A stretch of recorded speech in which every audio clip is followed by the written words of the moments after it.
Hi, happy 2011. This time of year, a lot of people do something called making a New Year's resolution. That they generally say that they're going to do something this year that they haven't been able to do before, that they really want to make sure they get done this year.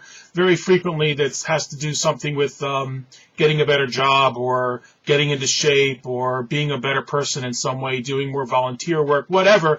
Or there's not always such lofty goals, but people make these New Year's resolutions as if somehow the new year is a catalyst for doing better things this year than in the past. Well, that might be great. I'm thinking that I've never been personally a fan of New Year's resolutions. I think that if you're going to do something, you should know exactly what you need to do, and you don't need to wait for a new year to get started. And the recent research has actually suggested that things such as New Year's resolutions are actually counterproductive, but I don't want to go there and start a flame war online over whether New Year's resolutions work or don't, because there's benefits either way. But what I wanted to talk about, because of the New Year's resolution, gave me an idea. It has to do with a recurring theme that I frequently come back to, about metrics and measurements, and about measuring things that matter, and about measuring things as a goal. So thinking in terms of resolutions and goals, I figured today's talk would be about metrics and about goals that are related to your metrics. In particular, I wanted to kind of make fun about organizations that have a goal of coming, say, within 10 or 20% or 10% plus or minus of budgets and schedules as a goal. Do you not yet see the irony in being on budget and on schedule as an aspiration, as a goal? Let me give it to you in a story. I don't know about you, but I've worked in several organizations as an employee where we would have an employee evaluation process. And very often, if you just did your job, you were found to be exceeding expectations. And many times, you could do your job very poorly, but as long as you did your job, you were somehow outstanding. And then there were always the people who actually did an outstanding work, and they got rated the same outstanding as their colleagues that were really mediocre at best. Or in the worst case situation, it would be so subjective that the outstanding people would be rated as meeting expectations as opposed to outstanding, because they were expected to do well, they were expected to do better.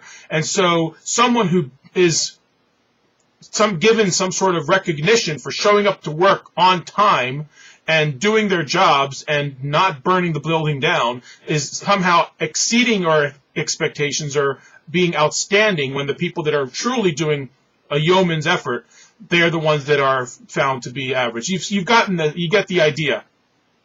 Well, if I'm a customer of a company, shouldn't it be the cost of playing business, the cost of entry, to come in on budget and to be on schedule?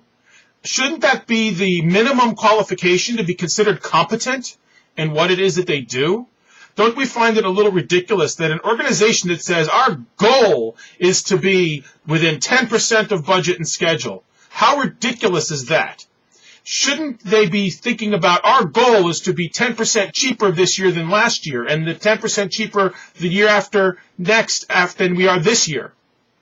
I mean, those are much more attainable, or attaining those kind of achievements are far more useful than within 10% budget or schedule, because we should expect them to know that they can come in with budget schedule. What this actually tells us is organizations who are unable to determine or to be confident in their ability to come in within 10% or whatever of budget and schedule, what they're actually saying is they're not confident that they know what they're doing.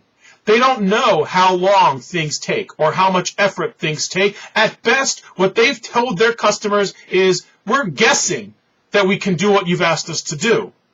And when they make a corporate goal to be within 10% of budget and schedule on a project or on a certain year, what they're really saying is, we don't actually have the confidence to understand what we do or how we do it. So we're going to guess. And you, the customer, are going to play along, because otherwise you're not going to get your product. So next time you want to understand a company's real ability to know what it's able to do and whether or not they're able to meet the needs, ask them a couple questions about, well, what's your goal for this project or this year? Or how are you able to meet those goals? And figure out, are these goals truly things to aspire to? Or are they just entry fees? Are they just things that they should be able to do? And that if they can't do it, what does that really say? If they're making it a goal to be mediocre. Well, I believe the high-performance organizations and high-performance operations that watch this blog and aspire to be much greater than mediocre understand what I'm saying. And everybody else is probably running scared. In any case, I hope 2011 is splendid for everybody. I'm looking forward to a 2011, and I must pardon the joke, but as a geek, I must say it. Let 2011 be a prime year. Sorry about that. Have a great year, everybody.